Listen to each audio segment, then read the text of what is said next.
This happened to me around a few years ago. I am from the Philippines, and I was around 12 years old at the time. My family and I were visiting my grandmother, who lived in a rural village. I remember spending time with my grandmother while I played in the garden with her. At night, she would always tuck me in bed and tell me to never go out of the house at night. I found that a bit odd at first, but as I was just 12 years old, I didn't really care much about it. While I was sleeping, I suddenly woke up because I heard someone singing. I thought it was someone from my family, but when I looked at the time, it was around 3 a.m., and I realized that the sound was coming from outside the house. I found it a bit weird, but as I was too tired, I just went back to sleep. The next day, while my grandmother was preparing dinner, I began asking her about who was singing last night. She got nervous at first, and just told me that it was someone probably singing in the shower or something. I felt that hard to believe, so I kept annoying her and asking her why I could not go outside at night. She finally gave in and told me. She said, "There used to be a beautiful woman who lived in the village many years ago, but she was killed and her kids were kidnapped. So every night, she wanders the streets searching for her children." I laughed and found that story funny at first. But when I looked at my grandmother's face, I realized that she was not joking.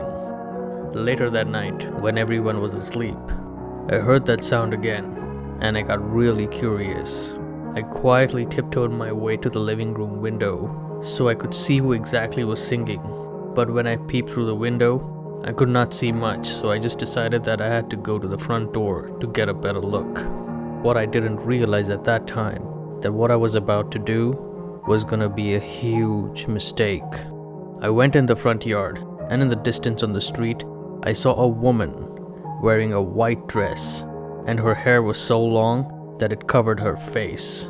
At first, I thought that someone had dressed like that on purpose, to scare the kids and make sure that they went to bed early and did not go out of their homes at night.